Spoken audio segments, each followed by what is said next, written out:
విజయదశమి కావడంతో ఆంధ్రప్రదేశ్లో ఉన్న దేవాలయాలన్నీ కూడా హిందూ భక్తులతో కిటకిటలాడుతున్నాయి. ప్రస్తుతానికి మనం తూర్పుగోదావరి జిల్లా నిడదవోలు కోట సత్యమ్మ అమ్మవారి టెంపుల్ అయితే ఉన్నారో, ఇక్కడైతే ప్రధాన పురోహితులు అయితే ఉన్నారో వారిని అడిగి అసలు ఈ 11 రోజులు అమ్మవారికి ఎటువంటి పూజా విశేషాలు చేస్తున్నారు, అసలు అమ్మవారికి ఎటువంటి అలంకరణ చేస్తున్నారు అడిగే ప్రయత్నం అయితే చేద్దాం. నమస్తే గురుగారు, చెప్పండి.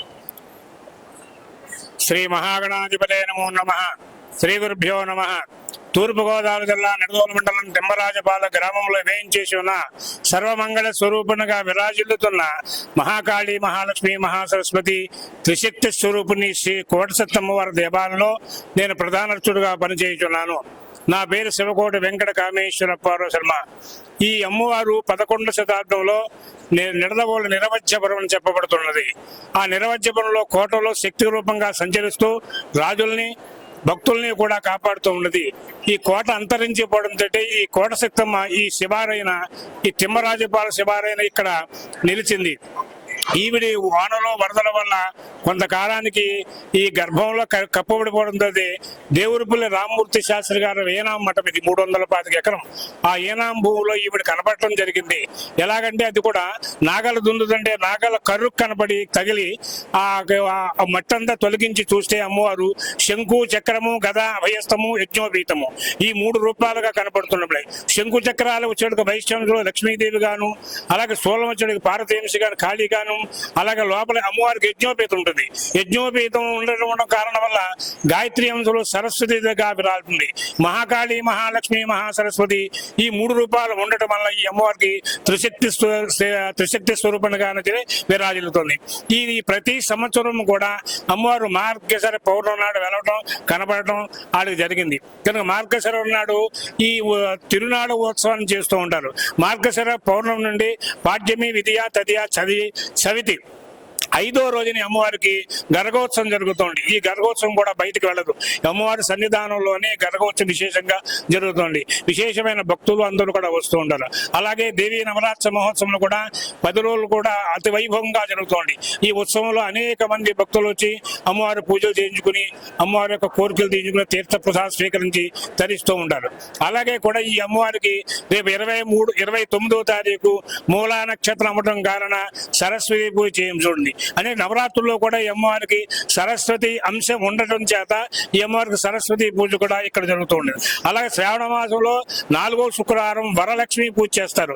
లక్ష్మీదేవి అంశం కూడా ఈ అమ్మవారిలో ఉండటం వల్ల లక్ష్మీదేవి పూజ కూడా, ఈ వరలక్ష్మీదేవి పూజ కూడా చేస్తున్నారు. కానీ భక్తులందరూ కూడా ఈ అమ్మవారిని దర్శించి తీర్థప్రసాద స్వీకరించి తరించవలసిందిగా కోరి ప్రార్థిస్తున్నాం. అలాగే ఈ అమ్మవారికి ఈ శ్రావణ మాసంలోనూ నవరాత్రుల్లోనూ తిరునాళ్ళు కూడా అమ్మవారి సన్నిధిలో మహాచండీ హోమం చేస్తూ ఉంటారు. చండీ హోమానికి పాల్గొని అందరూ కూడా అమ్మవారి కృపకి పాత్రులుగా అవుతూ ఉండొచ్చు.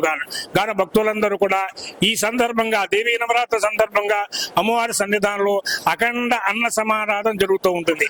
భక్తులందరూ కూడా అన్న సమారాధనలో పాల్గొని ఆ అమ్మవారి యొక్క అన్నప్రసాదం స్వీకరించి తరించాలని కోరి ప్రార్థిస్తున్నాం.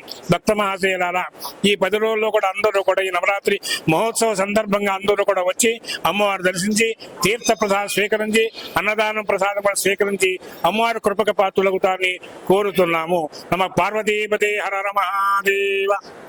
చెప్పండి. అయితే అమ్మవార్లకి ప్రతి గుళ్ళో దశమిలో ఒక్కో రోజు ఒక అవతారం చేస్తుంటారు. ఇక్కడ ఒకటే అవతారం, ఒకటే అలంకరణ అంటారు. దానికి కారణం ఏంటంటారు గురుగారు?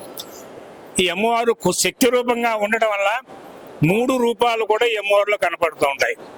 కాళీ, లక్ష్మి, సరస్వతి ఈ 3 రూపాల్లో ఉండటం వల్ల వేరే అవతారం అనేది అక్కర్లేదు, అవసరం లేదు. దీనికి ప్రతి నిత్యం కూడా అమ్మవారికి పూలతో అలంకారమే కానీ వేరే వేరే రూపాలతో కూడా అమ్మవారిని చూపించాం. ఒకే శక్తి, త్రిశక్తి స్వరూపుని కోటసత్త అమ్మవారి కిందే చూపిస్తూ ఉంటాం. కానీ ఈ విషయాన్ని కూడా భక్తులందరూ కూడా గమనించవలసిందిగా కోరి ప్రార్థిస్తున్నాం. వేరే అవతారాలు ఇవ్వడం కానీ వేరే రకాల రూపాలు చూపించడం కానీ అమ్మవారు త్రిశక్తులు అమ్మవారిలోనే కాళీ, లక్ష్మి, సరస్వతి ఈ 3 అంశాలు ఉన్నాయి. కాబట్టి ఆ 3 అంశాలు ఉంటే ఇక దానికి అన్ని మనకు ఉన్నట్టే. కాబట్టి ఈ రకంగానే అమ్మవారికి పూజ సేవ చేస్తూ ఉంటాం. అయితే అమ్మవారికి దశమిలో అనేక రకాల అలంకారాలను అయితే కూడా చేస్తుంటారు. ఇక్కడైతే అమ్మవారికి త్రిశక్తి స్వరూపిణి ఒకటే అలంకారం. ఇప్పుడు ప్రతిరోజు కూడా పూలతోనే అమ్మవారిని అలంకరణ చేస్తామని, అమ్మవారు చాలా మహిమ గలవారని ఇక్కడ పురోహితులు అయితే చెప్పడం జరుగుతుంది. కెమెరామాన్ శ్రీనివాస్తో కొండరి, ఉమ్మడి తూర్పుగోదావరి జిల్లా.